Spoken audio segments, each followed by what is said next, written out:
Thank you guys for participating in week 2 of Ernest at Home. I think the menu we did this week is a lot of fun and really, really delicious. I'm going to jump right into it. The first thing you're going to want to do is before you plan to cook your meal, let the steak that's in the cryovac bag sit out at room temperature for about 30 minutes. But while you're letting the steak sit out, the first thing I would do after I take it out of the fridge is go ahead and set my oven to 375 degrees Fahrenheit. My oven does not have a convection fan on it. If you want to use a convection fan, just lower the temperature to about 350 and use a fan. But if you don't want to use convection, just 375, no fan at all. The first thing you're going to do is take some scissors, or you can use a knife, and we're going to take this steak out of the bag. In the bag with it, it was cooked in a little bit of duck fat and some thyme and garlic. We're just going to get any residual moisture that's on the surface of this steak off of it. I'm just using regular paper towels to do that. We just want to get this moisture off so when we go to sear our steak, it doesn't spit out at us or anything like that. I'm going to go ahead, I'm going to turn my pan on. I'm going to start it on a high heat. I'm doing that so the pan comes up quickly. The steak itself is already seasoned with salt and pepper, so at this point you don't need to season the steak at all. We're just going to go ahead and sear it. Okay. My pan, I can see, is already getting hot. I'm going to lower the heat to a medium-high heat. You don't really want to sear things on a super high heat because it gets too hot. So I can tell my pan's hot. I'm going to pour my oil into it. I'm going to use canola oil for this. You can use whatever type of oil you want. Ideally one with a higher smoking point like canola, soy, or grapeseed works really well as well. We're going in with our oil. I probably just poured 2 to 3 full tablespoons of oil into the pan, and it instantly got hot.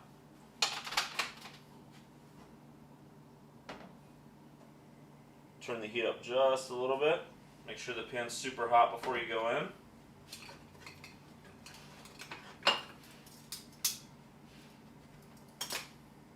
And I'm just going to use my hand because I feel more comfortable using my hand than something else.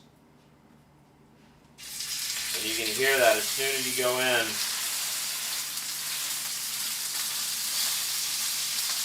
We're developing a sear on it. Now, since I can tell my pan's super hot, I'm going to lower the temperature on it to right above what I think everybody would call a medium heat. And we're just going to develop a crust on the outside of our steak. This steak's been cooked in a bag already to about rare. And for whatever reason, steaks that are cooked sous vide develop a crust really evenly and really quickly.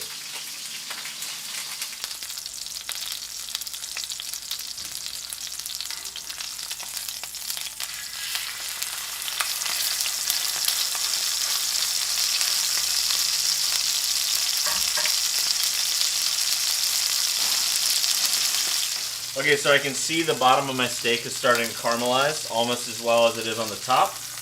So what I'm going to do now is completely optional, but me personally I think it adds a lot of flavor and a lot of depth to a steak, so I'm going to baste it in butter. I'm going to turn the heat up a bit, and then I'm just going to, I have room temperature butter because that's the way I keep it at my house.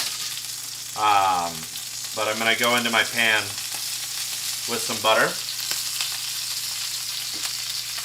And then I'm just going to baste it.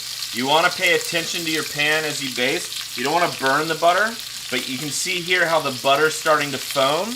When I go to baste the steak, that foaming butter will get all over the top of it. That means my butter's hot enough, and it's going to add a really delicious flavor to your steak. So still while it's on, you see all the foam? And when I go on, it foams up. See how beautiful that looks? Just baste it, many times as you can handle. Turn it off. You see how the foam is still on there? That's just further developing the crust. I'm going to go ahead. I'm going to take the steak out of the pan. I'm going to put a couple spoonfuls of butter onto my steak.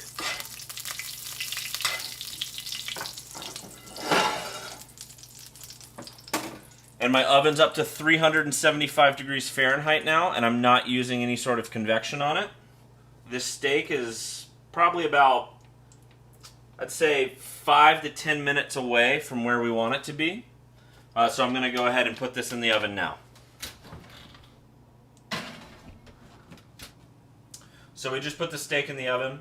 Leftover in your pan, you're going to have rendered beef fat, and if you basted with butter, the butter left over from your meat. You want to save this because the next step we're going to smash our potatoes and sear them in this fat here, so don't throw this away. Okay, so our steak's in our oven right now, and the next step we're going to do is we're going to grab our marble potatoes and we're going to smash them. All this entails is taking each potato, putting it on a cutting board, a plate, whatever you want to use. If you just want to use the surface, that's fine too. Take your hand, use the bottom of your palm, and just apply a little pressure just so you get flat smashed potatoes. Okay? You're going to go through and do every single one of these. While you're doing this, about when you get halfway, you're going to want to turn around and turn your pan back on. It should still be pretty hot from searing the steak in it, so I'm going to put it on medium heat. We don't want to burn the fat that's in there.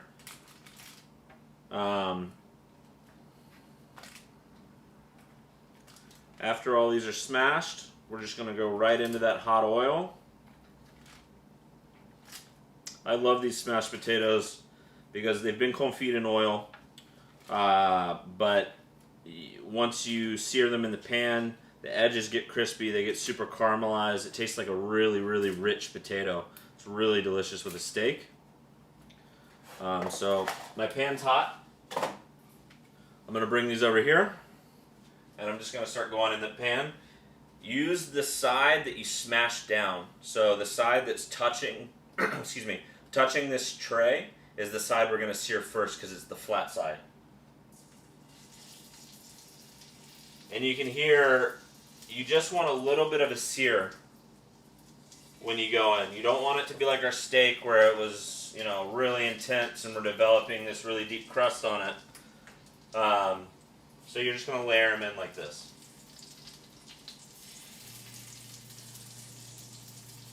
When I'm doing these, I like to use the front half of my pan because that's always the hottest part of the pan.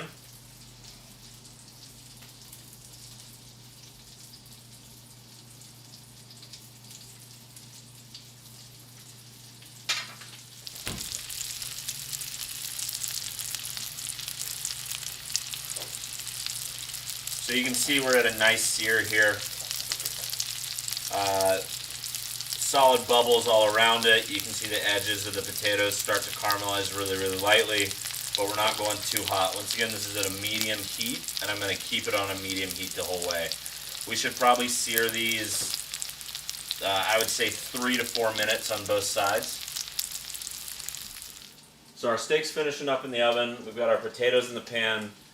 I can see they've probably got another minute or so on that side, so I'm going to take this minute and we're going to start our corn. It's from Coachella Valley, super, super sweet yellow corn. It's already been blanched and grilled, so all we're doing is reheating this. We're just going to throw it in the oven. Really, really simple. Lay it out on a tray or a baking sheet or a saute pan, whatever you want to put in your oven, and we're just going to heat it up in there. You can also, if you don't want to do this step, you can just microwave it. Microwave it probably 2 minutes, 2.5 minutes, it'll be fine. And I can see, going in here, I can see my steak's done. I like a rare, medium rare, somewhere in between there. So I'm going to go ahead and pull this, and we're going to let it rest while we finish the rest of the meal. Okay, so we just pulled our steak out. It's resting, nice and juicy. We've got our potatoes in the pan, and our corn is in the oven. I'm going to go ahead and flip these potatoes. They've been on this side for about 3 minutes now. And I can see they're just like really beautifully caramelized. The edges are getting crispy. If some of them open up while you're flipping them, it's not a big deal. It's just, you know, potato. Happens. After we flip these, which we have one left, there we go. I'm going to hit it with just a tiny bit of salt on this side. So the next step, while those finish up on that side, another about 3.5, 4 minutes, is we're going to do the Caesar salad. So you'll open this box and you'll see there's romaine, there's little gems, there's herbs, and there's white anchovies. What I would suggest is taking the white anchovies off and putting them to the side so you can garnish your salad after it's dressed. So I've got the white anchovies to the side, all the lettuce and herbs and everything. I'm just going to dump that in a bowl, just like such. In a separate cup container, you have the Shiokoji Caesar. Just going to lower this just a little bit. In here, you have more dressing than you're going to need. I just wanted to make sure you had plenty to dress this salad with. To dress the salad and to season it, we're going to use some of the finishing salt that's in your bag. So the first thing we're going to do is just use a little bit of salt on our greens. And then we're going to open our Caesar. And when you dress this, it's a fairly thick, really intense dressing. I really love Caesar. It's one of my favorite things to make. You don't want to put this directly on your greens. You want to put it on the bowl, on the side of the bowl like this. So that way when you toss your greens, it's evenly dispersed rather than big blotches of it all throughout that you've got to work out. So just kind of go around your bowl, use the back of your spoon, and smear it all over the bowl.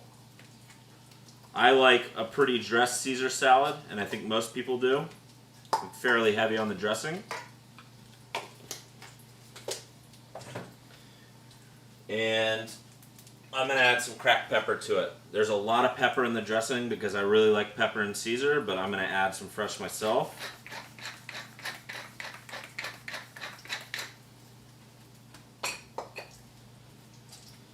And then we're just going to toss it. And we're just working against the edges of the bowl. And we can see that our salad comes together really easily. Give it a taste. It's delicious. So I'm going to use a bowl for this. And you can just take it, put it all in your bowl. And then we're going to go back to those white anchovies that we set to the side.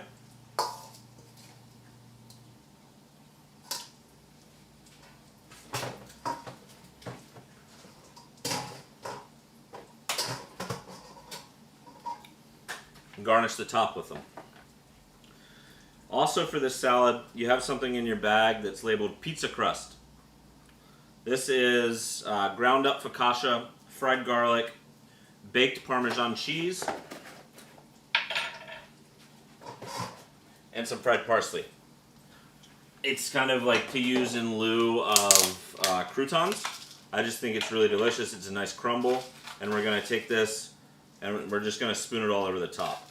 Because for me, the best part of the Caesar salad is when you get the dressing with the crouton, and this kind of maximizes that effect. And plus, it's got baked cheese in it, so I'm going to use this whole thing because I like a really crunchy Caesar salad, and like I said, one of my favorite parts is the croutons. And this is our salad.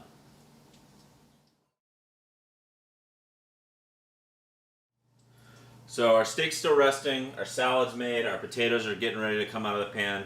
This is the point in which I'm going to start heating up the lobster bisque. This is the surf part of the surf and turf tonight. After the steak is sliced, we're going to sauce it with this by pouring it all over. It's really, really delicious. So all you got to do here is just open up your cup container, pour it in a pot, and we're just going to heat it over a medium to low heat.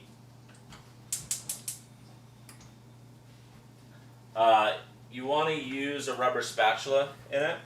You can just leave it in there just to make sure it doesn't stick to the bottom or anything. So this is slowly heating up while we're finishing our meal. I'm going to go ahead. My potatoes are nice and caramelized on both sides, and I'm going to go ahead and pull them out.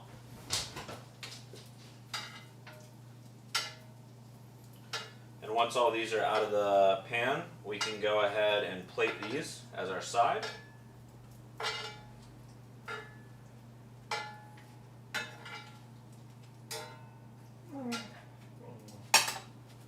If you hear my dog, I'm sorry. He's making noise because I'm cooking. He always does this.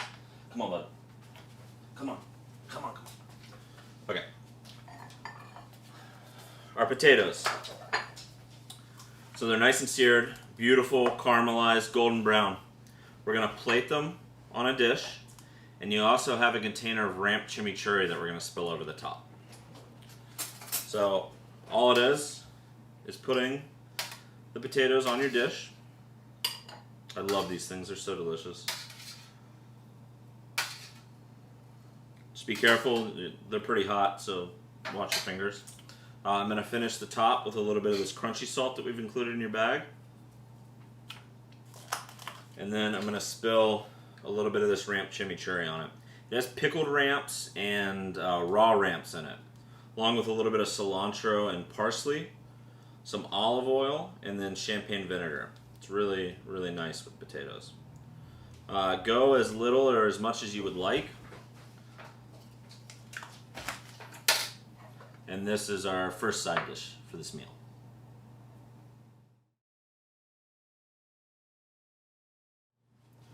Okay, our potatoes are plated, our salad's plated, our meat's still resting, and our lobster bisque is almost there, just another minute or so. I've got it on low heat now.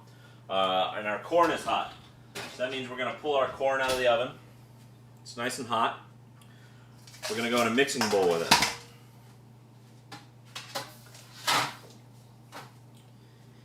In with this mixing bowl, we're going to toss this cotija and lime aioli. This is Mexican street corn. I love this stuff. It's gotten really popular in the past couple years. Go as much or as little of this aioli as you'd like. And you're just going to kind of toss it all together. So you're going to have this really delicious grilled corn that's covered in cheese and aioli and lime and espelette pepper. And all we're going to do here is just plate it like such to eat with our hands.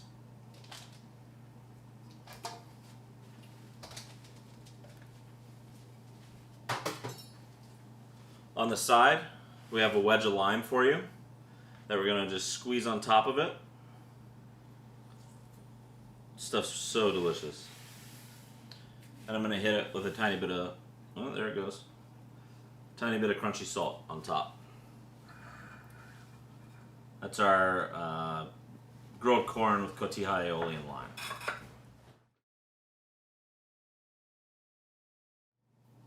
Okay, our salad's plated, our potatoes plated, our corn's plated. Last thing's left to do, or the only thing left to do, is slice your steak and then pour our warm bisque on top of it once sliced. So our steak's nice and rested. It's probably been resting 5 to 7 minutes at this point.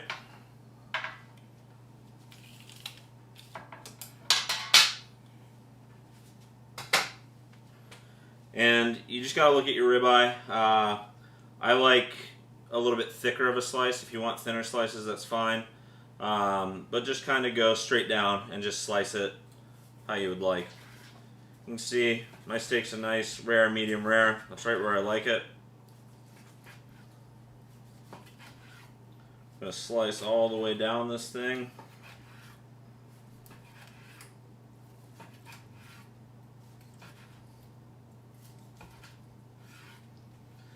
And then for this specific thing, since we're going to pour the bisque all over it, I'm going to go ahead and just kind of lay it out on my plate, kind of like such, just so each piece, once we pour the bisque on top, is going to be sitting in the lobster bisque.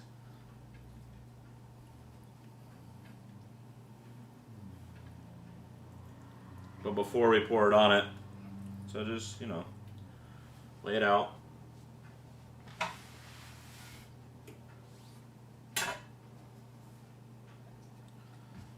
And before we pour it on it, we're going to put a little bit of finishing salt on our steaks, or on our steak, excuse me. just to season that unexposed bit. I can tell my bisque is hot, so I'm going to go ahead and we're just going to pour this over the top to finish the steak. I'm just going to go straight from the pot. If you want, you can serve it on the side to dunk in, whatever you want. So our steak's just sitting in this lobster bisque. Oh, it looks so good. I love surf and turf.